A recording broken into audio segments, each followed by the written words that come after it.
Fenêtre sur l'emploi avec Julien Morisson. Bonjour Julien. Bonjour. Ravi de vous revoir parce que vous venez régulièrement sur notre plateau. Oui. Fondateur du cabinet BIS, vous savez, mais vous êtes aussi cofondateur du cabinet Chasseurs de Job. Exactement. Attention de ne pas tomber évidemment sur le plateau. Vous avez choisi de nous parler de la réforme de l'assurance chômage. Alors on en a beaucoup parlé sur le plateau. Oui. La dernière étape. Sa mise en application est arrivée il y a quelques jours. Oui. Et déjà, on ressent les effets de cette réforme sur les cadres. Exactement. Alors, c'est un peu le serpent de mer, parce que cette réforme, on en parle depuis 2019, elle devait s'appliquer en 2020, et puis en 2021. Il y a un premier volet en 1er août, et puis 1er décembre qui est arrivé là. En quoi on le voit? Alors, on sait qu'il y a en gros deux mesures. La première, ça concerne le droit finalement de calcul du salaire journalier. Avant, c'était 1 an, et c'est important, c'était 1 an, et on calculait les périodes uniquement travaillées. Maintenant, c'est 2 ans, et on calcule les périodes travaillées et non travaillées. Donc, mécaniquement, le montant, il baisse. Bah oui. Et pour rouvrir les droits, maintenant, c'est plus 4 mois, mais c'est 6 mois. Ça veut dire que les missions de transition qu'acceptaient une partie des cadres, certains sont en train de se poser la question de la pertinence. Mais on va dire que la mesure phare, celle qui rentre vraiment et qui impacte clairement les cadres, c'est la dégressivité. Et la dégressivité, elle concerne finalement tout cadre qui a un salaire supérieur à 4 500 €, c'est après le salaire finalement médian. Alors pour ceux qui sont partis à compter du 1er août, on va dire que les premiers effets vont se sentir au 9e mois, et ceux qui sont partis là à compter du 1er décembre, les mesures, on va dire l'impact financier va se sentir à compter du 7e mois de chômage. Oui, sans compter que vous pouvez avoir une carence évidemment liée à des indemnités versées qui viennent repousser un peu plus, parfois de 6 mois, 7 mois, le versement officiel de l'allocation, parce qu'on ne la touche pas le premier jour, il faut quand même le dire. Exactement. Il y a ces carences, congés, ou qui peuvent être aussi liées à une transaction. Tout à fait. Si vous avez choisi de nous parler de cette question-là, c'est au-delà de l'aspect technique de cette loi, c'est que ça remet en question finalement l'envie de devenir cadre, de s'engager dans l'entreprise et de se dire, après tout, si c'est aussi compliqué, autant que je fasse autre chose et que je crée mon job, que je crée mon entreprise. Il y a de ça dans l'idée. Alors en fait, ce que ça met finalement en question cette loi, c'est que, les cadres sont aussi concernés clairement, et que la volonté du gouvernement, ça a été d'arrêter que les cadres attendent trop longtemps de refuser les offres d'emploi, parce qu'il était parfois plus confortable, si je puis dire ainsi, d'attendre au chômage plutôt que de prendre un offre d'emploi. Et donc on a déjà... vous pensez qu'il y avait cet esprit-là là-dessous? Ça, c'est pas peut-être, c'est sûr. Certain. Moi, j'ai échangé avec certains porteurs du projet, ça a été très clair. Alors, dans les études certaines, c'était de dire, plus on est senior, plus on a un salaire élevé, plus on attend. C'est vrai. Donc, on est en sécurité. On est en sécurité parce qu'on a... Alors, évidemment, s'il y a des cotisations, mais quand même. Donc, du coup, vous avez des gens qui, commencent à voir maintenant, finalement, que cette mesure, elle est mise en place, parce qu'il n'y a pas une énorme communication. Donc, vous avez certains qui sont partis pensant qu'ils allaient passer entre les gouttes. C'est pas vrai. Donc, vous avez déjà une première désillusion de gens qui se disent, si j'avais su, j'aurais négocié un montant. Ils faisaient des périodes d'essai rompues. Maintenant, là, donc pour le coup, ce n'est pas que quand on est licencié, c'est aussi des gens qui ont changé d'emploi, une période de décès, c'est 8 mois chez les cadres, donc renouvelés. Donc vous avez des gens qui ont changé d'emploi en juin, juillet, août, et dont la période d'essai est rompue à compter du 1er décembre, donc ils sont clairement impactés. Donc ça, c'est quand même un point qui est important. Il y a ce débat. Clairement, c'est quand même un vrai sujet pour le coup. Et si certains avaient su, moi j'ai un client très clairement, il n'aurait pas accepté de changer de job. Parce que là, il est concerné, il est parti, pas de bol, il est parti le 2 décembre. Donc il est impacté. Juste le lendemain de la mise en application de la loi. 25 000 €. Donc c'est très clair, je veux dire, sur la période concernée. Ce qui est quand même des conséquences pour des pères de famille. Exactement, il y a 2 enfants, donc en l'occurrence, vous avez un impact qui est concret.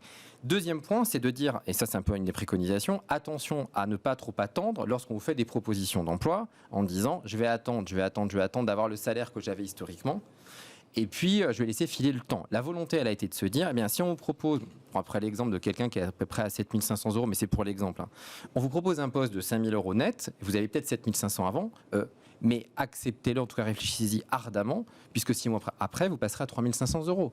Donc, ce qui est à faire, j'ai envie de dire, vaut mieux reprendre un job et vous repositionner dans 1 an, 2 ans, 3 ans. Et continuer à remonter un peu. Exactement, puis vous êtes plus sexy en poste, plutôt qu'attendre, parce qu'on s'aperçoit que finalement, chez les cadres, le taux de chômage, contrairement à la croyance qu'on peut avoir, il n'est pas neutre, il n'est pas nul, le taux de chômage chez les cadres. Une espèce de croyance, illusion, qui est de se dire, le taux de chômage chez les cadres, il est 4%, oui, catégorie A, mais quand on creuse, on est quand même à plus d'1 demi-million de chômeurs chez les cadres. Donc on ne parle pas de quelque chose qui est marginal. Et chez les seniors, parce qu'il y a un sujet aussi chez les seniors, parce qu'il y a cette idée à la fois de les faire sortir du chômage longue durée, puis peut-être vous dites, et ça c'est une information, qu'on essaie de les faire aussi bouger, de les faire passer d'un poste à un autre. Clairement. En fait, on se rend compte que donc on a déjà à peu près 500 000 personnes qui sont au chômage chez les cadres, et sur ces 500 000, après 100 000 de seniors. Donc, c'est pas la majorité, mais c'est une partie importante. Cette partie, elle augmente année en année. Alors, il y a plein de sujets. C'est-à-dire qu'en fait, cadre, finalement, ça ne veut plus tout dire et rien dire. puisqu'il y a plus de cadres que d'ouvriers, d'employés et de maîtrises, donc c'est comme un vrai sujet, donc comme un problème. Et deuxièmement, vous avez des cadres qui se posent la question de savoir quel est le sens donné à leur vie. Et avant, ce matelas était quand même un moyen de se dire, je vais avoir comme cette soupape. Et désormais, ils apprennent un peu amèrement que non, ça ne sera plus vraiment sur eux et qu'ils vont continuer quand même de payer des cotisations importantes. Donc le rapport au travail, le rapport à l'emploi et le rapport au chômage qu'il y avait jusqu'à présent en France va clairement changer en 2022 et c'est là les effets concrets financiers. Là, on a les effets psychologiques qui arrivent. Après, il y a les effets financiers. Et il y a les effets financiers qui vont arriver à compter du deuxième trimestre. Baisse de pouvoir d'achat.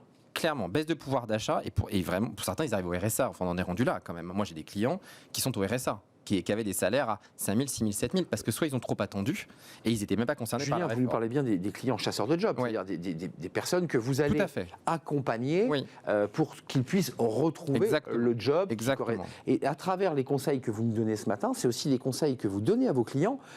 Ok, tu étais à 7 500, accepte à 5 000. Oui, c'est exact. Et tu n'auras pas l'impression... Tu ne trahis pas en le faisant. Exactement. Il vaut mieux reprendre un poste et de se dire je revois plus tard plutôt attendre. Et c'est douloureux. Et j'en ai bien conscience parce que c'est pas la manière. Quand on donne des conseils, on a tendance à dire faut refaire un CV, un pitch. Enfin, à un moment donné, il faut revenir sur le marché. Et je sais que c'est difficile. Et je sais que c'est pas français. Coûte que coûte, il faut y aller. Mais il faut parler de critères concrets. Et le critère concret, c'est les compétences. Moi, on a une directrice communication qui appelle, qui connaît pas le digital et qui sait pas parler anglais. À un moment donné, il faut pas se faire plaisir. Elle retrouvera pas 140 000 €. Enfin. Faut être très clair. Donc vous êtes sur aussi l'idée que pour ces cadres qui vont être impactés, il faut le redire, par cette réforme, qui effectivement est aussi une réforme pour économiser, il y a une forme de volonté d'économiser, il y a aussi le principe de réalité. C'est de regarder la personne droit dans les yeux. Et c'est douloureux. Et c'est pas agréable à entendre. Pas du tout. Pas du tout, parce que c'est pas ce qu'ils entendent, c'est pas ce qu'on leur dit. On leur dit revenez sur vos valeurs, revenez sur vos émotions, qu'est-ce que vous voulez faire. Ça c'est intéressant parce que c'est un peu le débat actuel. Tout à fait. Et finalement, en revenant sur ça, vous allez trouver l'employeur qui fait. Sauf que la réalité, je suis navré, mais elle n'est pas tout à fait comme ça. Alors vous pouvez créer votre activité naturellement, ça c'est encore autre chose. Mais la majorité des entreprises, elles appliquent des critères qui sont des critères stricts. On est encore sur les hard skills, on est encore sur les écoles, les choses évoluent, mais quand même de manière très doucement. Pas sur les hard skills, on n'est toujours pas sur les soft skills. Non, on peut. Alors ça arrive, mais c'est oui chez les plus jeunes, mais globalement chez les plus seniors et les plus experts. En réalité, il faut être conscient qu'il vaut mieux reprendre un poste. Certes, on va dire, et c'est ce qui explique pourquoi le taux de chômage d'autres pays comme l'Angleterre, comme l'Allemagne, comme les États-Unis, comme le Japon, il est bas. Mais il est bas parce qu'ils ont accepté des cuts de rémunération nettement inférieurs. Certains sont revenus à leur salaire quand ils étaient juniors chez les seniors. Ça veut dire que ça fait mécaniquement, ce phénomène de mouvement et de réforme, va faire baisser le niveau des salaires. Ça risque de faire... Alors, oui et non. Oui, ça va faire baisser le niveau des salaires, parce que si vous acceptez un poste à 5 000 ou de 7 000, oui, bien sûr, ça va faire baisser les salaires. Mais à contrario, si vous êtes dans une logique de marché, il y a aussi certains qui se tirent parfaitement leur épingle du jeu, parce qu'ils correspondent. On est dans du marché. Ouais, c'est du marché. Donc, ils vont parce que la compétence, parce que le secteur... Exactement. Ouais. Moi, j'étais avec quelqu'un hier qui est en RH, qui est dans le secteur pharmaceutique. Il s'avère que comme pharma, c'est assez rare, manifestement, et vous avez des gens qui disent, OK, si tu me donnes pas 10 000 de plus par an, parce que ton concurrent me donne 10 000, je pars. Et qu'à un moment donné, il me disait, on s'aligne. On est obligé, on s'aligne. On est sur une approche un peu à l'anglo-saxonne, on est sur du business, on a un rapport au marché. Ok, derrière ça vaut 100 000, 120, 150, vous prenez ce qu'il y a à prendre. C'est un produit, le cadre d'être un produit, s'il est bien placé, s'il est attractif, il se positionne, il sait négocier. Et il aura le bon prix. Et il faut être plus actif. En fait, ce qu'on voit aussi, c'est que jusqu'à présent, on déléguait beaucoup encore à l'entreprise et qu'on a petit à petit des cadres qui sont plus actifs et conscients du marché.